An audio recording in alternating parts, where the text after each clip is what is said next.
Hello and welcome to the OP Overwatch podcast. I'm your host Jam and I'm joined by my co-host Jeff. How you doing, man? Hey, what's going on, man? I'm good. How are you? Doing good.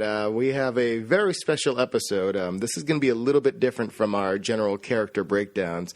We're going to be talking about the most recent patch in Overwatch with the addition of Ana, as well as some major balancing in the game. I know we briefly speculated on it before when the PTR came out, but now that it's been out and we've been playing it, there is a lot to talk about. Yeah, I was excited to kind of change gears a little bit here because talking about life after the patch, I found it pretty awesome, pretty interesting. A lot of new dynamics going on with the character balancing. So it's brought some characters to the forefront that had been neglected, going all the way back to the beta. So it's been a lot of fun to experiment and try out, obviously, Ana, the new character, but also, the ones that got changed feel like new characters. What have you thought about it so far? Honestly, everything about it to me has been pretty much positive. The biggest thing that I've noticed about it is it's interesting because with Overwatch being very team-based and being about the composition of a six-man team, it has kind of changed the dynamic of adding a new character. Where in a fighting game, if you were to add a new character, it would be like, okay, what are the strategies you can use? How can you fight against everyone else? And it kind of just ends there, and people put it in their quote-unquote tier list. With Overwatch, I feel adding a brand new character in completely changes the dynamic of the entire game and all the characters, because all of a sudden, especially when looking at it competitively, you're looking at the addition of brand new strategies, brand new combinations of that new character's moves with existing characters, and all of a sudden the viability of other characters in the game become more useful. So with the addition of Ana, we're not just seeing a brand new character in the game and someone that we can add into, some crazy new strategies, but we're seeing the usefulness of other characters coming into play based on how she affects the game being included in these comps. So, yeah, I'm really excited about it, man. I think it's going to be interesting to see what the community, both casual and the high-end competitive, does with her and with the rest of the characters now. Yeah, I agree. There's a lot of dominoes, a lot of characters that are affected. And so we're definitely going to talk about Ana and some of the other characters that have been affected. But the first thing that I wanted to jump on here, the extinction of overtime. What have you thought about that, and how has that affected your experience and your enjoyment? Because I feel like there's been a lot of tense matches in the past that I'm not getting a lot of anymore. And I understand why they made the change, but I don't know. What have you thought? Yeah, it's funny you mentioned that. So I actually have I have the shadow play on my PC, so I record a lot of the matches that we play. One of my favorite matches I have, which I will eventually put up online, are a match that we had where it was an overtime that lasted probably about 5 minutes, which is pretty insane. Usually Overwatch is just when you have an overtime match, it lasts, maybe 30 seconds longer, a minute if you're lucky. And we just had one of those crazy matches where both teams were just fighting for their lives. And it was some of the most fun I had in the game, just kind of rushing in, using your communication with your team and really doing everything you can. And, watching that fight, it shows that, the overtime aspect of the game was something that was really, really enjoyable to there's always a chance to win. Even if you haven't been doing good, there's always a chance. So them kind of getting rid of it by making that timer go down faster, for me personally, is kind of bittersweet because I understand why they did it. I know that, on the competitive end, people were taking advantage. They were cheesing with certain comps and using Tracer to kind of extend the matches. But honestly, I kind of miss the overtime. I kind of wish that they would have just applied that to the competitive mode and left quick play alone. But it's not a huge loss. It's not really heartbreaking by any means. But I kind of liked the idea of being able to extend the match through sheer force of will. Yeah, I agree. Bringing it back maybe like in quick play would be all right. You're not going to have anyone spectating quick play usually, or certainly not on a tournament level with a bunch of audience members. So, if a bunch of people swap to Tracer and cheese some overtime, for the most part, people are going to think it's pretty funny. But Yeah, I mean, along with the one hero limit, I feel like maybe that would have been fixed on its own with the one hero limit that they put in for competitive mode. So, I don't know. But I'm hopeful that there's some middle ground there, because I definitely miss some of the tense overtime matches. I mean, like I said, I understand why they did it, but hopefully we can get some iteration of overtime brought back in that is a little bit more exciting and, you know, commands some attention and gets the blood flowing a little bit, because right now it just kind of feels like you've got a few seconds to cap it and then the match is over. So yeah, I completely understand that. Yeah, but speaking of the one hero limit, I mean, for competitive mode, what about that change? What have you thought? Well, just as a kind of a recap for some of our listeners who maybe haven't been playing the competitive mode as much, they recently updated Overwatch to have a one hero limit only in competitive mode. So basically what that means is that a lot of these comps you're seeing with double Tracer or double Lucio, or, you know, more than one of a certain character, are no longer allowed in competitive. And this was done to kind of balance it out, because a lot of people, as we mentioned before, were choosing certain comps to kind of extend games and use very, I don't know if they're necessarily unfair strategies, but there were definitely tactics being used that could only be done if you all picked the same hero. So honestly, I feel that it's really not a huge loss for me. Like, I enjoy playing quick play if I want to do something crazy, or, you know, you want to do your dreaded 6 Torbjorn matches on Hanamura or something ridiculous like that. But for competitive, I feel if it's going to follow the rules that most tournaments do, and if it's kind of setting the standard, or Blizzard wants to set the standard for how these high-end matches go, then, you know, go for it. Put it in competitive mode, make it happen. And if people don't like it, they can always just go back to their regular quick play. But I think it adds a very unique dynamic that separates competitive mode from quick play. So I'm not particularly against it. Yeah, I was definitely skeptical at first. I mean, there were reasons that they put the limit in, but there were also what I considered to be viable comps that were like double Lucio or double Winston that didn't feel like cheese, but are no longer, you know, selectable. But, you know, after I took a few days and just kind of got used to some of the characters that had been adjusted and Anna coming out, and I didn't jump into competitive mode right away. But once I did, I really don't miss it. I don't mind the limit at all. I think we would probably be seeing a lot of double Diva and double McCree right now, and so it's probably a good thing that the limit's in now. I don't miss it. I mean, I think you'll get situations where you join a game and 2 people select Genji, and they're just randoms, they don't know each other, and they're both being stubborn, and so then you end up with 2 Genjis. And so that's no longer going to happen, which is great, because then you just want to quit out. So we'll keep an eye on it and see if it becomes a problem, or, you know, if there's some outcry. But for the most part, I think it's something that either people were a fan of or they were against, but not so much so that they're going to cause a stink about it. So I think it's probably going to stay as the new norm. Yeah, and like I said earlier, I think that's completely fine.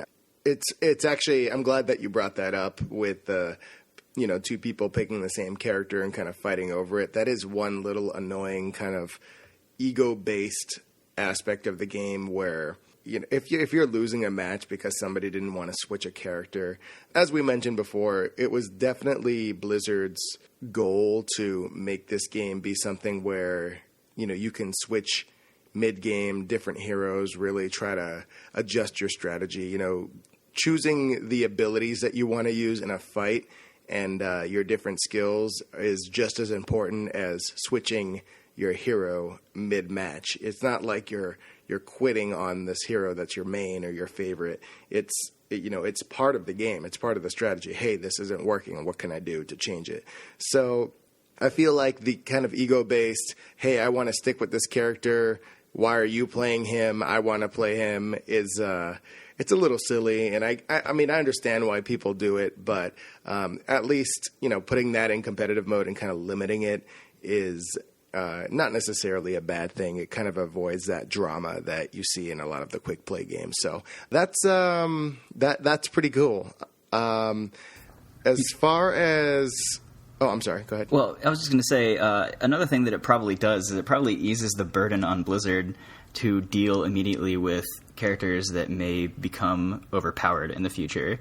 Like in the past, before the McCree nerf, it was not uncommon to see double McCree on both sides of a competitive match, like the high-end teams. So if you weren't sure that McCree was too powerful every time you died to fan the hammer, I mean, there were 2 McCrees on each team, so it was right in your face. You couldn't miss it. So having the 1 hero limit probably will disguise some of that, which was probably a good thing just in terms of people getting really tired of, oh, God, the other team has double McCree.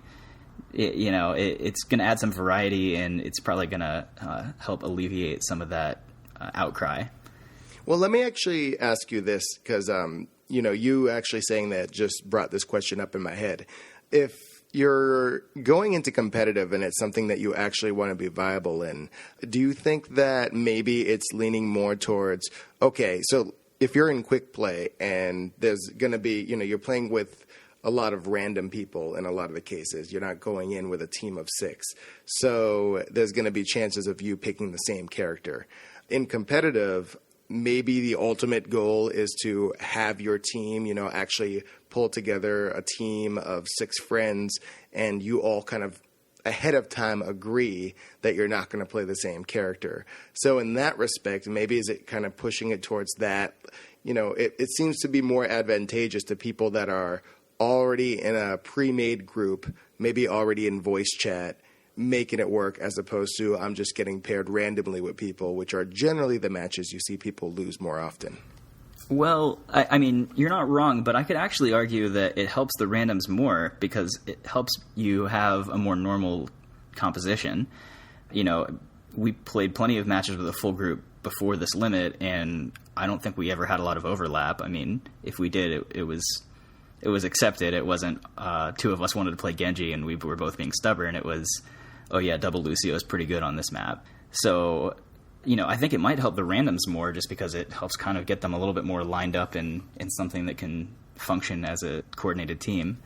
Yeah, that's a good point. Maybe it's more of a tool that can be used to kind of teach people, if you do want to play a little more competitively, this is kind of what Blizzard is recommending.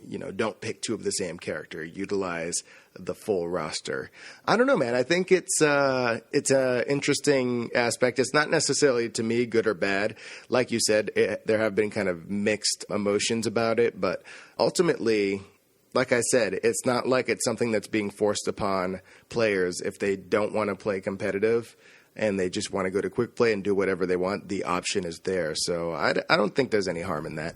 No, there's no harm. But one other thing I wanted to mention, it's just kind of a funny little, I don't know if it's a trick or a prank. I started doing it, and I fully endorse everyone doing it, is if you are joining a game with like 3 or 4 people and you're going to get a few randoms, and you don't want the guy that's going to pick Hanzo on attack or Symmetra on attack or, something that just doesn't feel like a super awesome option, you could pick them first, and there's a hero limit. So you can make sure that you can pick Symmetra, and then no one else can pick Symmetra on attack.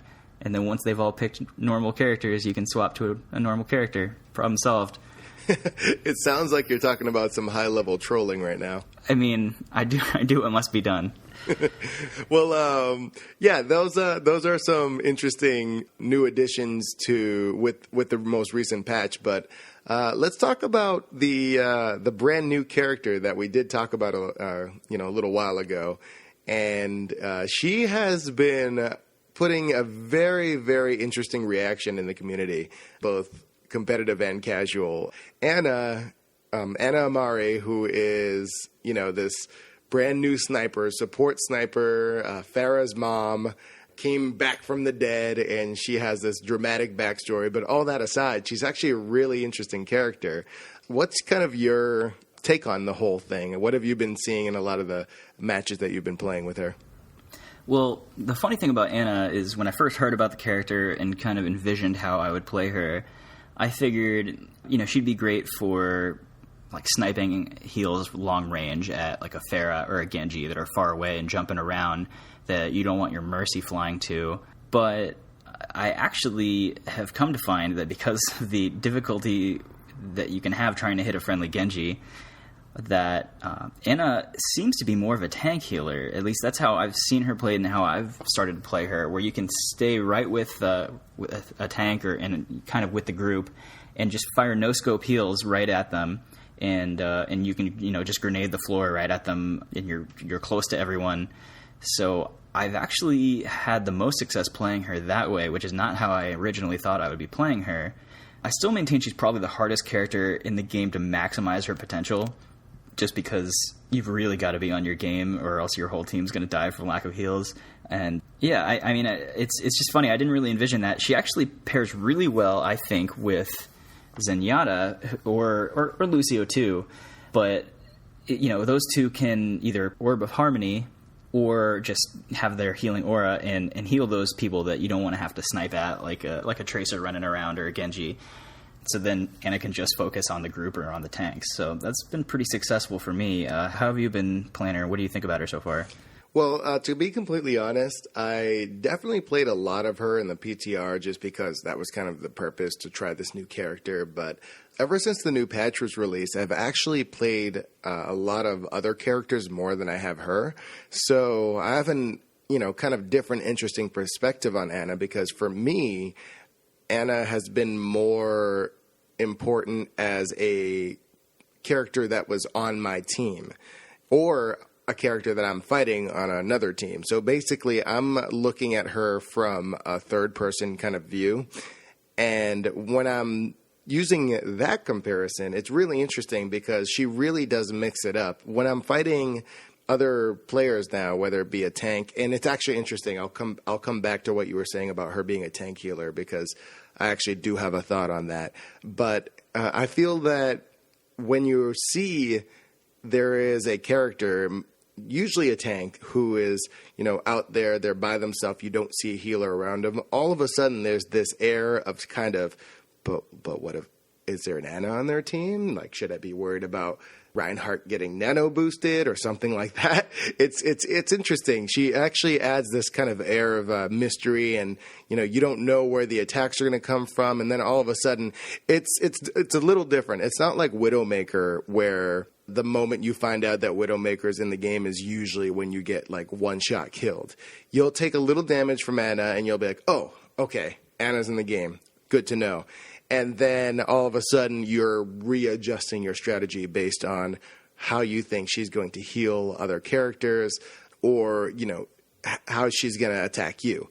But going back to what you were saying about the tanks, I think that she's not necessarily focused on being a tank healer, but I think the easiest way to play her is to be a tank healer. I myself have never been the greatest sniper in FPSs, so when I play Anna, the most fun I have is just, you point at Reinhardt, you point at Roadhog, Diva, any of the tanks. You're talking about a large body and someone with a large HP pool, and you're just nailing them over and over again. And it's really easy to do. And you're building up your ult, you're healing, and then you can do some damage here and there. There's different ways to play all the characters. So for me, I generally find that not only is it easier to hit the tanks because they have a larger hitbox, but it's a greater way to kind of increase your own abilities and increase your own effectiveness. Now, I think that being said, like you said, Anna is probably one of the harder characters to use, not necessarily because she's difficult, but because there's a higher ceiling with that character. Even Blizzard themselves on the Play Overwatch website has Anna listed as a 3-star, which is their highest difficulty character. So I think if you are playing Anna and you're the kind of person who's nailing Pharahs in the sky, keeping her healed, nailing some of the smaller hitbox as well, then you're fully utilizing the character.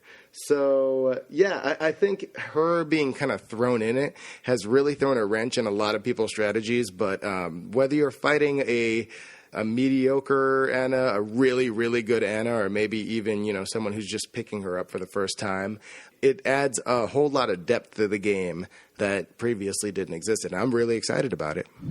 Yeah, it feels like every time I'm playing against an Anna, it's got to be the first time this guy's ever played Anna, or this guy's definitely one of the top 100 players in the world. I mean, there doesn't feel like there's a lot of in-between for me. Like, either they're dominating and carrying their team, or it's like they don't even know what button shoots. So I've seen all ends of the spectrum with her so far. And personally, yeah, I think you're right that she has the potential, especially in the hands of a really, really good player, to heal those far away, the Genjis and whatnot. But certainly healing the tanks is the easiest way to be effective with her early. And then I think once you get comfortable with that, you can start, sniping further away allies or enemies. And really, that's when she's going to start to peak and maximize her potential. Another thing about her, and this is just kind of a funny thing, I got really frustrated playing her the other day, and I wanted to mention it. It's kind of funny that you've never had to deal with this with another healer, where you're like aiming at an enemy around a corner, and you're about to fire the killing blow, and then an ally pops in front of you and steals the shot as a heal. Or, if you're trying to heal somebody on your team and another teammate runs between you and steals the heal. Like, the concept of stolen heals is not something I've had to deal with before in any game that I can recall. So that's been a little bit, it's usually not on purpose, but it's been a little bit frustrating. Just kind of want to yell at people if it's like so-and-so died because you just jumped in front of me.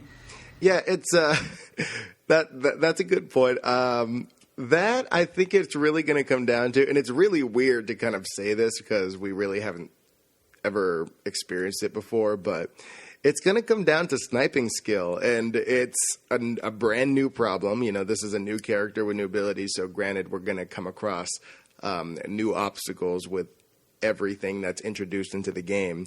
So if it's one of those things where you're trying to heal, like, it's really important for you to be hyper aware of what's going on in the match, where both the allies and the enemies are. So it's going to come down to synergy, honestly. It's going to be knowing how your teammates play, hoping, they're out there. If there's a Reinhardt out there just swinging around and he's just trying to kill people, the last thing on his mind is where Ana's shooting. So that being said, I think as a Ana player and as someone who wants to kind of move forward and advance with them, it's kind of being aware of how people think, how your own teammates think, how the enemies play, and trying to predict that stuff. And that's a completely different aspect of sniping that we haven't really seen before. It's like, okay, I don't want to accidentally heal my own teammate. I actually want to do damage to this person. So what can I do? What can I adjust to kind of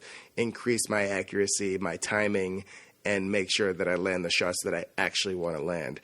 Don't get me wrong, healing your own teammates is never a bad thing, so it's not the worst thing that can happen, but if it could be a game-winning kill, I completely understand. So, well, or if it's overhealing, I mean, that's usually the case, I find. And I'll admit that when I'm playing with a friendly Ana, I usually will run right in front of them if I need healed. So I guess I'm part of the problem on that end also. But I don't do it. I don't do it if I don't need heal. Like, I'm not just griefing them. It used to be that Mei was the only teammate that could grief her allies, but I guess everyone can grief Ana. So it's just kind of a new issue that's unique to her. But yeah, it's a little different. Yeah. So a lot of other characters got balanced, and there's been a lot of dominoes that have fallen from that. So, I mean, what has stood out to you? I know before we mentioned that you were really excited about D.Va. Has that been everything you hoped and dreamed of? Glad you brought it up because D.Va is definitely in my top 3 favorite characters to play in Overwatch. And I got to say, I have 2 thumbs up, Siskel and Ebert, if that ages me enough, all in on D.Va. I love the changes to D.Va. She is, I wasn't particularly complaining about her before. I like the ability to be able to come back and, after you lost your mech, come back and be a full tank again. There's arguments of how that could be an advantage or a disadvantage, but I really thought it was unique, and I enjoyed that about the character. Plus, her light gun, which is the gun that she uses when she's not in her mech, is just fantastic, and it does a lot of damage, and a lot of people don't realize that. That being said, she definitely kind of lacked the quote-unquote tankiness that some of the other characters did. She didn't last as long if you were playing her a certain way. So her new abilities, and we'll kind of just, I know we talked about it a little while ago, but we'll just kind of review it. They changed her defense matrix So now it's actually a little more akin to Reinhardt's shield. Before, it was just an ability that stayed up for a certain amount of time, and then it went away. But it blocked all damage. It had no limit like Reinhardt's did. This is very key. It couldn't break. It was just over this amount of time, you could have the shield, and it would block everything. And now it still works the same way, except instead of just being a fixed amount of time, you can pull it up or down like you can Reinhardt's shield. The difference is it ticks down much quicker than Reinhardt's shield, and it takes, I believe, 10 seconds to recharge fully once you've used it entirely. So there are some limits to it. It's not completely broken, but it is still an amazing shield to be able to pull it up maybe for a second or two, drop it down, pull it up again later. She's become a much more viable tank with that ability, and I've been loving it. Yeah, I mean, you could argue that she's become the main tank almost. I mean, see, the funny thing about it is, as you mentioned, they redesigned her shield and they made her ultimate a little bit stronger, but they didn't really buff her damage, aside from, I guess, making it easier to hit people with the ultimates. So there's a couple things that could be going on here, but I've been getting gold damage with D.Va a lot. And I don't know if it's because I never played D.Va before, and I know they didn't make her do more damage, so maybe I'm just a natural fit with D.Va, and I do well with her. Maybe, D.Va can stay alive long enough to do this damage now that she's got this new shield. Or maybe the ultimate is just doing such big bursts that it stacks up if you get, 2 people here and 1 person there and 2 more people later in the match. I don't know, but they didn't buff her damage, really, and I've had these amazing games with D.Va, and I was never a D.Va player. I mean, I've had, 25, 30-0 games. So I wonder if she's too strong, just because, as you mentioned, there's no limit to the damage that her defense matrix can absorb. And so it's just eating ultimates. I mean, I always knew that it could eat like Mei's ultimate or Zarya's Graviton Surge, but it was never really a problem because there weren't that many D.Vas in the game. And so now you see it happening a lot, and I don't know. It almost feels like D.Va's a must-pick sometimes. But we'll see how it goes and see how it develops, and if they went too far, they'll bring it back. Yeah, it's an interesting dynamic with her now because, me as a D.Va player, I'll tell you that I did get gold in damage with her from time to time, but nowhere as near as it is now. So it's definitely more prominent. But that's the interesting thing about this game is that slight changes in some of the abilities and some of the balancing they do can dramatically change the outcome of the game. And my theory on that is that now, with her ability to drop her shield and pick it back up right away at any point, allows her to, the problem with D.Va before is that if you got too close, like let's say you used your defense matrix, you blocked a few shots, then you were in, you had to wait for the cooldown. So you were in there and you were pretty much guaranteed to take damage because once people saw that you use your defense matrix, they're like, all right, well, there's nothing D.Va can do to protect herself right now other than run away, so let's just all shoot her. But now she has the ability to put her shield back up. So you have the opportunity to get in close and do that amazing damage that D.Va does, and we'll get to it in our character breakdown, but she just does some ridiculous damage. She does crap damage from a distance, but when you get close to your opponents, she does a lot of damage. So I feel that the opportunity to do this existing ability that already was in this character has shown itself more often now with her new shield ability. So it's just one of those interesting ideas where, slightly adjusting one of the character's abilities can all of a sudden change the entire outcome of the game. And I personally like it, but I'm a little biased, so. Yeah, a little. So another character that got changed that we have to talk about here is McCree, because he's essentially become a must-pick now, which is what he was before. And so my question to you is, where do you think the sweet spot is for him? Because throughout the life of the game now, he's either been a must-pick, pick 2 if you can, now there's a limit so you can't, or a liability that was inferior to like Soldier specifically in almost every way. I mean, before the patch where McCree got buffed, I was planning to talk about what I referred to as the Rise of Reaper, which I think was a result of McCree no longer being selected, where he's one of the hardest counters to Reaper, and he was gone. And so then you saw Reaper in every game. Now McCree's back, and you see Reaper a little bit still, but certainly not every single game like you did before. But it's just funny how, there's all these characters that are affected, but McCree specifically, they seem to have a hard time figuring out where he is so that he's not too powerful, which I think he is again. What do you think about that? I disagree. I don't think he's too powerful. I think he's kind of right where he needs to be. The thing about McCree is, like we said before, his biggest thing when he was considered, OP overpowered was Fan the Hammer. His alternate fire, it just cut through tanks, it cut through attack, defense, whatever. He was just ridiculous. And I understand that maybe need to be toned down a little bit. But, once it was toned down, like we mentioned before, all of a sudden we saw this massive drop-off in people playing McCree. And while that's the goal of a nerf, where you don't want people to choose them too much, Blizzard put a lot of work into these characters. They're a company that puts so much of their effort and their love into their characters, so they don't necessarily want to make a character not be picked at all anymore. So I didn't think that they were going to just immediately buff him again after nerfing him, but they did. And I feel he's in a spot now where he is extremely useful in mid to long range now with his expanded damage. The fall off doesn't happen at a long distance as much anymore. And his Fan the Hammer is still a little weaker. So now what we're seeing is he's a lot more effective against characters like Pharah or Reaper, characters at a medium distance where he can do some damage to them and not worry about dying. But you're not necessarily going to take down tanks. I've been playing a lot of McCree lately, and he's just one of those where you can take out a tank and, you could use your flashbang, Fan the Hammer strategy that you did before, but it's not necessarily going to win it. So I feel like that kind of balances him out a little bit more. Him being a must pick, yeah, I would agree with you. That's probably in a really good comp, especially when you're on attack, is extremely useful, and he's a tough one to kind of fight.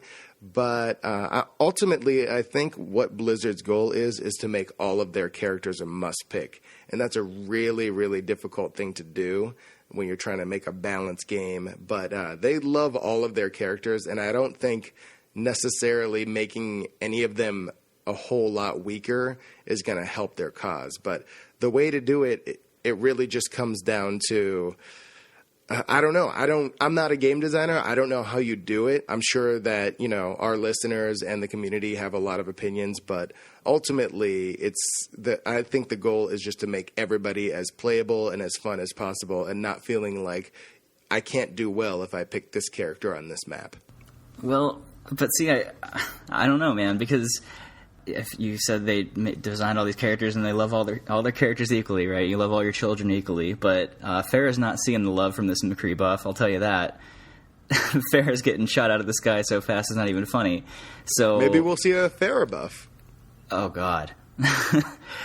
I'm just saying. I mean, yeah, maybe, but I mean, I don't know. I agree that most of the characters in the game are really, unique and fun and powerful in their own way. And so, yeah, a lot of times there are several characters that can fill a role. But at the same time, I mean, I think if you admit that McCree is a must pick, then that probably does signify that he's a little too powerful. Certainly not what he was before. You're right that he can't fan the hammer to take tanks down, but he doesn't need to because he can take them down from 30 yards away now in 6 shots. So I don't know, man. I mean, as we mentioned in the last after the PTR episode, I'm a big fan of McCree now. I've really enjoyed playing him. I put a lot of time into him, and he's a lot of fun. But I also feel a little bit guilty because I know that he is probably a little stronger than he'll end up being. Well, no, I don't completely disagree with you. I think that it's definitely something that should be looked at. The last thing you want is a character that's just way more overpowered than anyone else. But I don't think that we shouldn't make it a habit. And I'm not saying that this is happening at all, but just in general, we shouldn't make it a habit to cry, OP whenever there's a change. Because a lot of these changes are brand new. And granted, the community's finding out ways to work around and create new strategies with every new balancing update that comes in. But I think it's really important for people to do their very best to try to find a counter strategy, and that may take longer in some cases than others.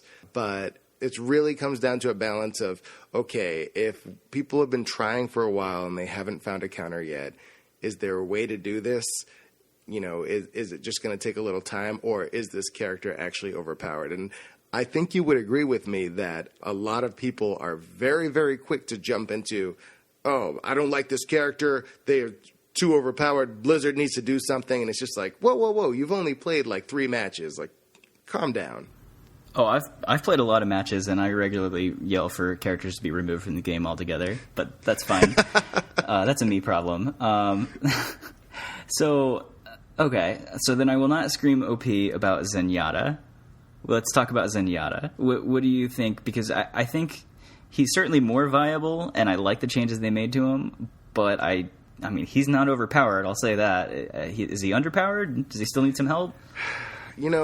Zenyatta's a tough one for me. I really, really enjoy that character. He is so unique compared to a lot of the other characters, and they did buff him. I mean, all they did was give him buffs. They increased the speed of his Orb of Discord and the Orb of Harmony as far as how quickly they reach your target. They buffed his Transcendence, which we mentioned before I thought was a little weird, but there are advantages to that. Getting back to your team a little faster if you have an ult, things like that. They also increased his HP. It's now 200, so he doesn't just absolutely go down in the face of Widowmakers like he used to. So a lot of buffs. But that being said, yeah, he is definitely a challenge when going across some of the other characters and with people that are very, very good with some of these other characters. So like we said, everything's interconnected. I don't know if it's a matter of rebalancing other characters or buffing him a little more. I really don't know what they could do to him to increase his usability and his survivability without deviating too far from what the character was originally supposed to be. Obviously, you're not going to give him, tracer style mobility or anything like that. But I don't know. What do you think? Do you have any ideas of ways that could kind of balance him out, or even ideas for other characters that maybe can kind of help him out? What do you feel is really taking him out a lot? Well, McCree is now. But I mean, it's not one specific character. It's just, that he's still vulnerable. I mean, like I said, they definitely helped him out, and I see more Zenyatta's in game now. I think that he could excel, like maybe I mentioned before, paired with Ana. I think he's really good with his Orb of Harmony healing mobile allies like a Genji. And Genji's gotten a little bit of a boost because his ult syncs fabulously with Ana's ult. So I think the more Genjis you have in the game, the more it makes me want to play Zenyatta as a second healer. But I don't know, maybe something where, like, if his Orb of Harmony is doing active healing, it could heal him for like 25% of the active healing that it's doing to someone else, something like that, like where it's a little bit of a self heal. I don't know. They could do a few different things with it, but like I said, I'm kind of asking the question. I don't know for sure that he's underpowered. I don't think he's overpowered, and I don't know if he still needs help. Maybe he's where they want him. Yeah, it's an interesting topic, Zenyatta. I think that he can. I completely agree with you. I don't feel that he's underpowered by any means, but it's definitely a tricky pick. But at the same time, he can be in a match and absolutely ruin teams. I've seen it happen even in this new patch. So that's just going to be something to see what the community thinks. I'll even put it to our listeners. What do you think? Do you think Zenyatta's overpowered, underpowered? Do you think there's a way that can balance him out a little more? You think he's completely balanced? Let us know. But honestly, I personally am kind of comfortable with where he is, but I do still feel like he goes down pretty quickly, but I don't know if that's necessarily player skill or the ability, so that remains to be seen. Yeah, I mean, Ana goes down quickly, and so does Mercy. Lucio's a little tougher to pin down, but yeah, I mean, the healers, if you focus them, they're not supposed to be unkillable. I mean, that would be a problem. So, like I said, I mean, he might be where they want him. it's just, they didn't make a change to him where all of a sudden Zenyatta's in every game, and it's like, oh my god, they totally redesigned something. So, I don't know, we'll see. But speaking of Lucio, there was a subtle improvement in the patch that it didn't make the patch notes, and it's his wall ride. They actually made it so you no longer fall off the wall. Like if you're riding a wall for a long period of time, you used to fall off after like 3 seconds, but you don't anymore. And they made it easier to like transition sharp corners, like going from one wall to another in a corner.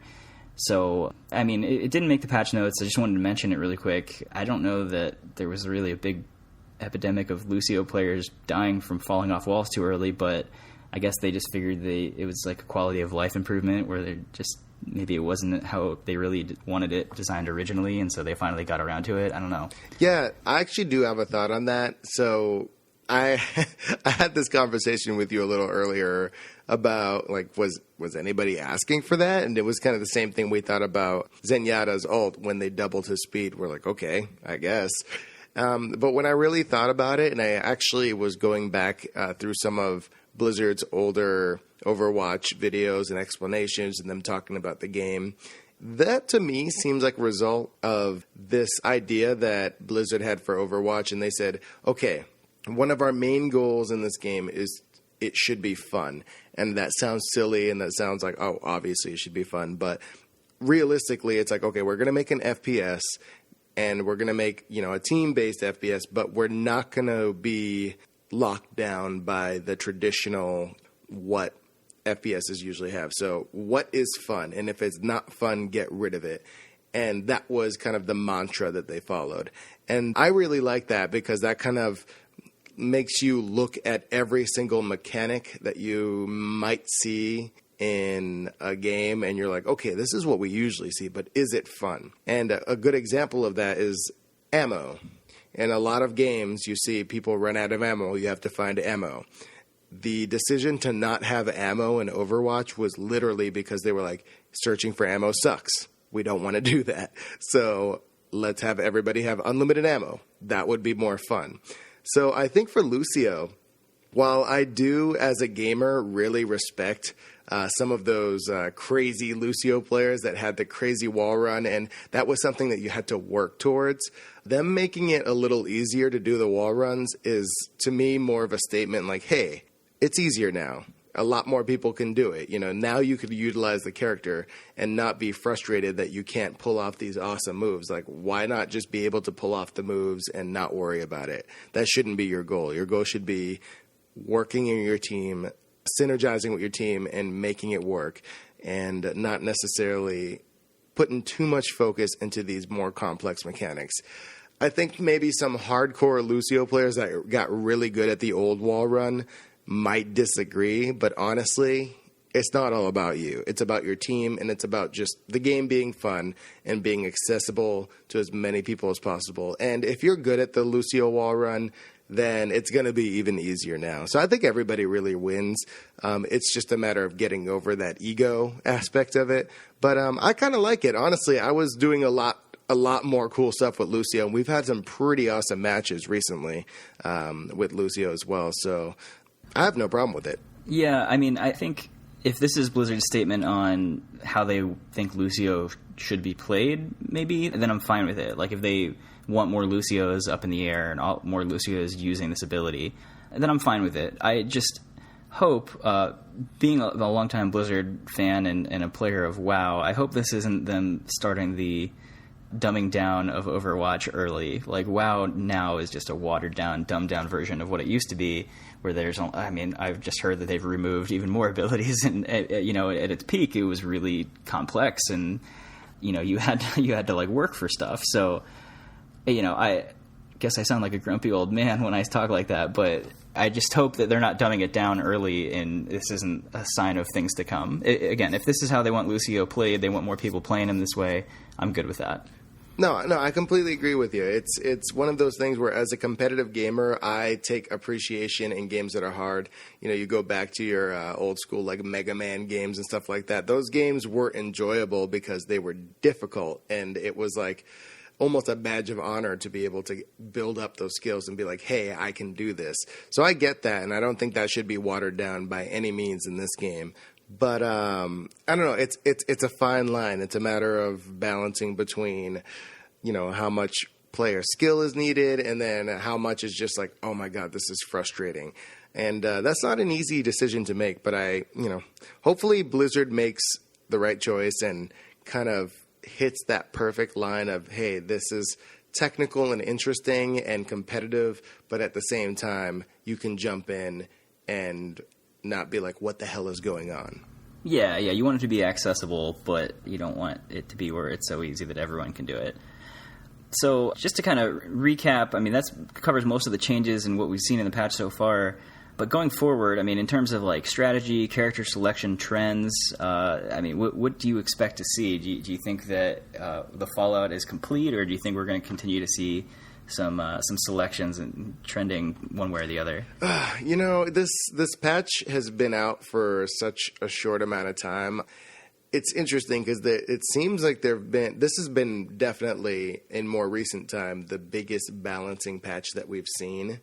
Compared to some others, there's been little things with HP or reload times or things like that. But this is some huge changes in this patch.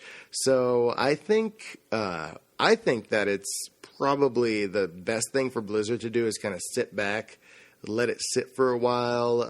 We're not really at a point where even in the meta, which is the high-level competitive stage of Overwatch, they're not even completely sure what's the ultimate way to win, which I think is a good thing. There shouldn't just be an ultimate game-winning comp every time. You should be able to switch between as many characters as possible, but that seems to be what's going on. It's opening up more characters. Everybody's trying new strategies. We're seeing characters that are usually not seen on a high-level playing field being used now to counter Ana and McCree and a lot of the new strategies. D.Va, like you said, D.Va is now becoming more of a main tank.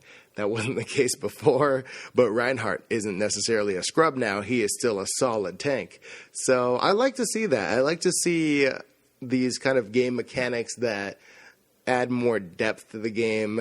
They throw in this kind of, hey, what can we do? How can we figure this out? To me, that's the most fun with competitive video games and with Overwatch is trying to figure out a way. It's like a chess game. Figure out a way. Okay, this guy is beating me. How am I going to figure out a way around it? Or in Overwatch's sense, that we have this team. They're very, very solid. They have their stuff together. How is my team going to figure out a way around them? And we've seen some really creative stuff. So, yeah, I really enjoy it. I think just let it simmer a bit. Let the community do their thing and, gather your data from there and see where it ends up. Yeah, I think that Reaper will continue to decline a little bit. He was really, really popular, and now that you're going to see so many McCrees in the game, I think that's going to adversely affect Reaper. I think, on the other hand, that the skies have been completely clear of Pharah in the first week, but I think that she's going to make a comeback because, I can already kind of see it over the past day or two where, Pharah is still a really powerful character. If you're getting shut down by a really good McCree, then you might want to swap off. But she's still very viable, and if they don't have a McCree, I have not seen hardly any Widowmakers this week. So I think that Pharah is going to see an uptick coming back a little bit. Probably not to where she was before the patch, because even if you like Pharah, McCree might still be a stronger option in some situations. But yeah, I think Pharah will come back. I think Reaper will probably decline a bit. I think Reinhardt got hurt pretty badly by D.Va getting buffed, but he'll probably come back a little bit too. I think some people are probably just enjoying the new character balance for now, and then we'll go back to what they know, although they do kind of occupy similar space now. And then I mentioned I haven't seen any Widowmakers, like maybe 2 all week, and I think that will come back a little bit, but maybe not completely, because it could be argued that skill set is better utilized in an Ana that can do both. So I don't know. But looking forward a little bit, I wanted to quickly have some fun with this and just kind of speculate. We know that there are new characters and new maps that are on the horizon, and so I was just curious what you thought about. I know you're a little bit more into the lore of it. Do you have any speculation? Because I had heard some rumors that the next map that was coming out, there's one confirmed that's close, and I had heard a few different locations that were rumored, maybe somewhere in Germany or Paris. So, I mean, have you heard anything about that? Do you have any preferences or thoughts? What would be some cool cities you'd like to see get some maps? Well, I'll say right off the bat, if there's going to be a map in Germany, I am all in. I love Germany. I think there's some great potential for just some beautiful landscape. It's one of those things, especially with the existing maps in the game. You see King's Row, which is England. You see Numbani, which is in Africa. And if you really pay attention to some of the outskirts of the cities or of the landscape, the game is gorgeous. They put a lot of work into it. So to see Germany portrayed in Overwatch would be amazing. And also, Reinhardt's just an amazing character. So as a German character and as someone who is, this knight in shining armor, and he's just, in Germany and just killing it over there, that would be really, really cool to see him. And, also Mercy as well, who is of similar descent. So, yeah, I really hope that that's what ends up happening, and I'm very curious to see what they do with it. But I think that would be really exciting. And honestly, all of the maps in the game, like we've mentioned, way back when, every single map in the game is amazing. You might have your favorites, you might have certain characters you like to play on certain ones, but for me personally, there's never a map that pops up and I'm like, oh god, this map. It's always fun. The maps are, as Blizzard put it, a playground for their characters, for their heroes. They want to make it a lot of fun for any character that you play, and I feel like they've achieved that for sure.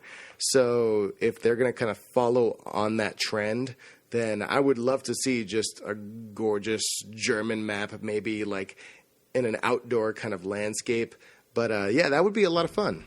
Yeah, after having done a little bit of digging into this, there's some inquiring minds on the internet, and apparently Reinhardt has some voice lines that were added in the patch but are not yet active that seem to indicate something about being home and something about Schnitzel. So that's amazing. There is a Gamescom in Germany in mid to late August, which is going to be a big convention that Blizzard will be at, and that would seem an appropriate time to announce a German map. Just absolutely. Keep an eye out. But if it's not somewhere in Germany, I mean, Paris or something in France would seem the other likely, I guess maybe the most obvious one, just because, if you look at the countries that all the maps are in, they've covered a lot of the main characters' countries. But a couple others that I thought of, I think Sydney, Australia, there's nothing for Junkrat, and that would be a cool one. Maybe Rome would be awesome to see. And then I know Gibraltar is pretty close, but I think it's technically like international waters, so maybe something else in Spain, like Barcelona or Madrid, would be cool. And then there are a lot of other U.S. cities that might work, like D.C. or New York or Vegas, but there's already 2 USA maps in the game, so I'm sure they'll probably give some other countries some love first. Yeah, I feel that the key will be definitely focusing on countries that the characters come from. It's definitely important to kind of include that, in the lore, where they came from, their story, and at the same time, things that are going to be relevant to the story of Overwatch currently, where it's going to go. So you can speculate to the end about that. But yeah, while I would love to see a New York map, which is, we live in the United States, and New York is just, that's where every ridiculous Hollywood movie takes place. So that would be super cool to see. We do have a couple maps already in the United States, so I would definitely like to see some more of some of our other international friends and them in there. France, I think, would be cool. I understand that that's where Widowmaker's from, so that would be a little more relevant. But yeah, just kind of hitting up. I think that Blizzard would probably, what they would end up doing is trying to focus on not necessarily just only a different city, but a different landscape. Because what you want to do is create as much uniqueness between the maps. You don't want anything looking similar to another one. So you'd probably want to focus on something that hasn't really been touched a whole lot. I don't know if it would necessarily be in Africa or in South America, but we haven't really seen a supernatural jungle type level. So maybe if there was something in South America or like deep in Africa where you're like in the jungle, like with the foliage and everything. I know Numbani is in Africa, but you're still in a city, and we've seen that a lot in Overwatch. So I would like to see a lot more of the natural-based levels, and I think they could, based on Blizzard's past projects, that they could have a lot of fun with that one. Okay, so if you want a different landscape, I've got one for you. Winston is from the moon, right? Oh my God, don't tell me that. That's true. Well, I was just going to say really quick, though, it's worth mentioning, they're talking about one map that's confirmed to be close, which means, right now there's 3 maps for each game mode, so whichever game mode this new map would come out for would presumably become the predominant mode statistically. If they're all chosen at random, right? So that would seem like relevant information. Yeah. Man, so are you suggesting that there would be a new game mode with the new map, or that it would kind of fall into the existing Well, modes? probably not. No, it'll probably be an existing game mode, I would imagine, because that would probably be getting more news otherwise. Although they've kept a lot of stuff secret so far. So, but I'm more thinking along the lines of, like, what's a good example? I guess Zarya is an excellent tank for control point, but maybe not for, like, capture point defense. So if the 4th map comes out for control point, maybe that helps Zarya's selection, or tracers, or something like that. Whereas, like, Widowmaker would be selected less because snipers aren't usually chosen on control point maps. Why do I feel like these maps have been done for like a year, and Blizzard's just been literally playing them and having tournaments for the past year and just having fun with it? Yeah, they've got 20 maps easy in the internal server, I guarantee you. Yeah, man, I'm really excited to see what the new maps will be. We already got a new character, and it was a bomb that they dropped on us. It was so much fun. Everybody's been enjoying it, on top of the giant balancing updates that they've had. So just to throw a new map in there it's going to be great. It's going to be wonderful, regardless of what they choose. I know it's going to be gorgeous. It's going to be a playground for the characters, and it's just going to be a whole lot of fun. I personally want to go back to the first one you mentioned. I think Germany would be great, and the fact that Reinhardt has unused voice lines saying "I'm home again," I think that pretty much confirms it. I hope it's like some sort of castle or something like that, because that would just be awesome to play in a medieval style level with Reinhardt. That being said, yeah, that would be very cool. Yeah, it just remains to be seen, I guess. Well, speaking of unused voice lines, though, apparently the word on the street is that there are some in the game that could be a call-out for a stealth character. So we've gotten one new character, but there are some rumors out there. And again, I know you're a little bit more the lore guy than I am, but most of the speculation for who we might see next seems to focus around 2 names, either Sombra or Doomfist. So what can you tell us about that won't take all day? Okay, I'm glad you added that asterisk. Won't take all day, because I could literally talk all day about this. All right, so we'll go with the abbreviated version. So Sombra is one of the touted next characters that is coming out. Just kind of as a brief kind of description, Sombra is definitely a character. It's a female, because there have been voice lines of Reaper saying, "Where is Sombra when you need her?" They haven't been used, but in game, but they are in the actual file. So he does say that. So that confirms that it's a woman and it's working with Reaper. So clearly it's someone that's maybe on the Talon side with Widowmaker and Reaper, someone more on the evil side. So that's really cool, because both Reaper and Widowmaker are really cool characters. So it'd be cool to see somebody else kind of on their side with so many quote-unquote good guy characters already in the game. So that being said, a lot of people thought that Sombra was going to be Pharah's mother. But, as it's been revealed, Anna is her own character. She's not Sombra. She's not working with Reaper or Widowmaker. So that rumor is now defunct. So now we have another character who's unconfirmed, who is working with Reaper and Widowmaker, on that kind of bad side. And on top of that, and if you want to elaborate on this, because I know you kind of looked into this, Jeff, there have been voice lines found in the game about there potentially being a stealth character in the game. Yeah, it just seems like they're just stealth callouts. So I mean, we can kind of dive into this a little bit more. We're just going nuts with this, but it's speculation and it's fun. But it sounds like, that there could be a stealth character coming, presumably Sombra. And I'm just really curious and anxious to see how that's going to work. I mean, I guess the first thing that jumps into my head is what Blizzard did with rogues in WoW. So, that would indicate it would be probably a low health character that will be able to do burst damage, but probably lose stealth when they are attacking, I would imagine. But I don't know if maybe they could stealth on their own, or maybe the stealth would be their ults, or I don't know exactly what they do with it, but I would imagine it'd be some sort of short-range burst fighter. Did you have any other idea or what you might want that to be? Yeah, I think a stealth mechanic in Overwatch would be awesome because it's obviously nothing we've seen before. It's tough to do stealth in a game and not have it be too overpowered. I think if you're going to do stealth, you don't want the character to be too strong. So I'm thinking a low HP character. I'm thinking someone that, like you said, if they attack, they don't stay in stealth. Because as a player that's going against them, you don't want to be getting shot by something and not know what it is. The fact that there's voice lines in the game kind of referencing, I think someone's nearby. That's kind of what people are finding, is that there's voice lines kind of like, I need healing, or I found their teleporter.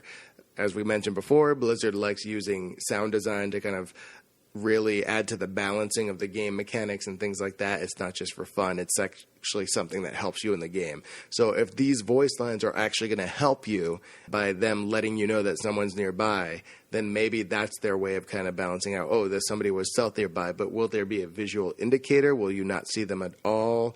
Will there be kind of a predator type filter where you can kind of see them, or almost like on Halo when the elite have that stealth thing, you can kind of see this bending of light. I don't know. That would be really, really interesting to see. But, man, it would be a whole lot of fun. And I think the stealth mechanic would really fit into the kind of dark, evil side of the Talon Corporation, which currently employs Widowmaker and presumably Reaper. So it remains to be seen. That would be really, really cool to see Sombra. The other character that you had mentioned before is Doomfist, and a lot of our listeners, if you're a big Overwatch fan and you've kind of researched the lore, you might already know about Doomfist, but I'll kind of give the quick scoop. So Doomfist is a character that already exists in the Overwatch universe and has been confirmed. And it actually was one of the first characters confirmed before almost any of the characters that currently exist in the game. And the way this happened is, if you guys remember at all the initial video, the opening trailer to Overwatch, where it's the two kids in the museum, and you have Winston and Tracer fighting Reaper and Widowmaker. They're actually fighting over this gauntlet that that Widowmaker and Reaper are trying to get. This gauntlet is the gauntlet of Doomfist, who is a character that exists in the universe, and it's somebody that Winston actually defeated back in the glory days of Overwatch. So that's one whole side of it. The other side of it is that Numbani, the entire Numbani mission that currently exists in the game, if you haven't picked up on it already, is actually completely about Doomfist, or at least his gauntlet. The payload that you're advancing, if you're on the attack for Numbani, is actually Doomfist Gauntlet. And the whole idea of that mission is to get the gauntlet over into the museum that is going to be displayed at in Numbani. And there's more lore to that, but that's kind of the general gist of it. So Doomfist is this ridiculously badass character. There have been 3 of them. If you kind of look around Numbani, actually go in the museum and look, there's different diagrams and pictures of the other Doomfist. So Doomfist is kind of the name of this. It's a title that people have picked up, and there have been 3 Doomfist. One was the initial hero, who I assume was in Overwatch. The second was called the Scourge, who he was the one that presumably Winston defeated, and he was a villain.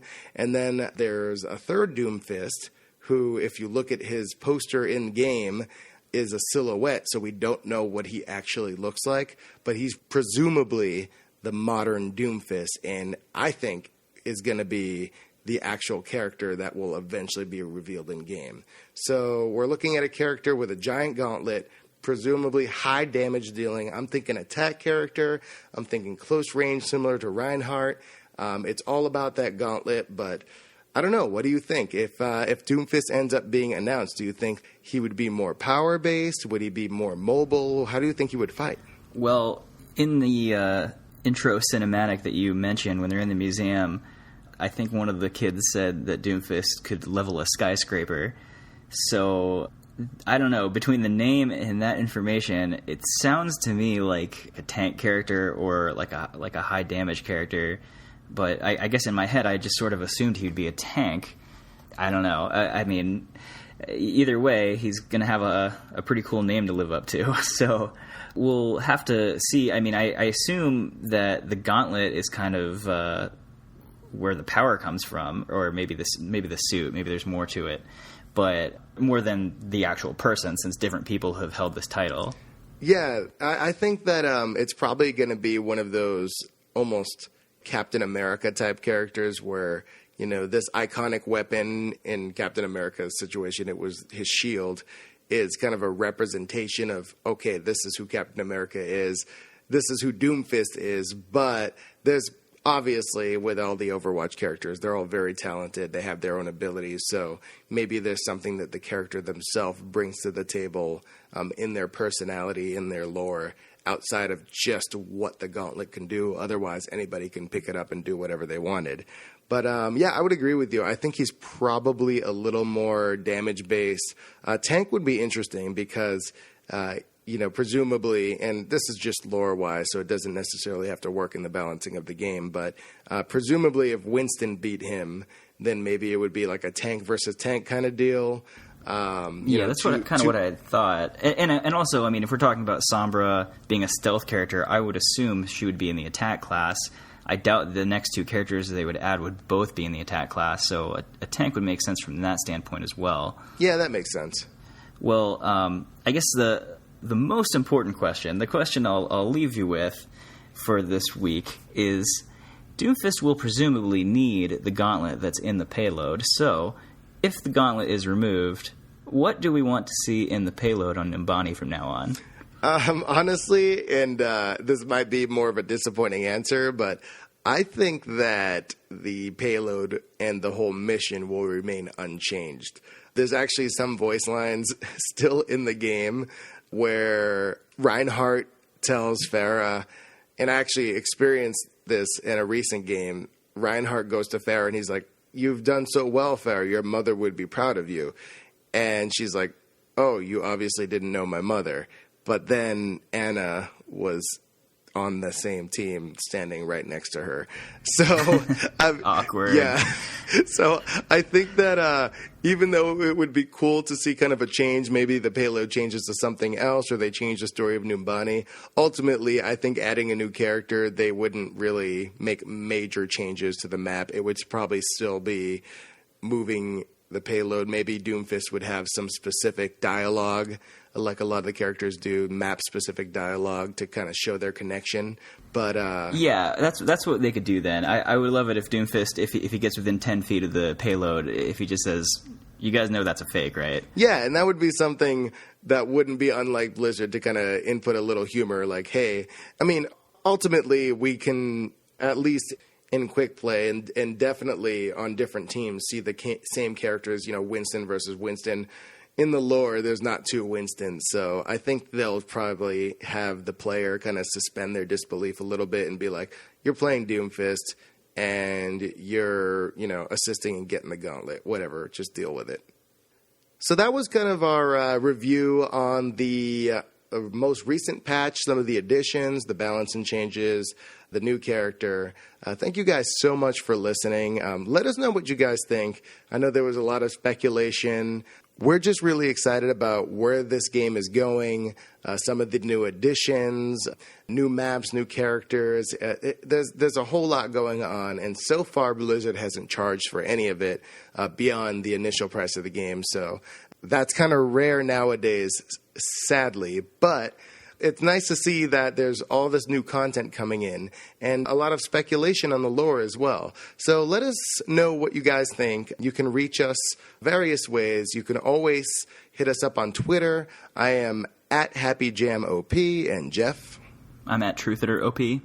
And also, you can check out our website, oppodcast.com. If you want to contact us directly via email, if maybe you're not on social media, you can hit me up at happyjamop@gmail.com.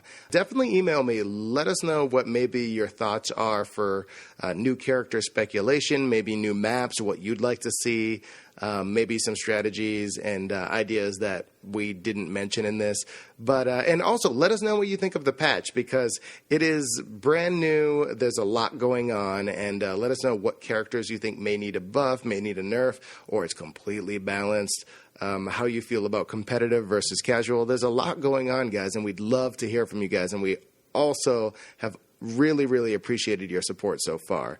So thank you so much for listening. This has been the OP Overwatch podcast. We'll see you next week with our character breakdown, and we look forward to talking to you next time.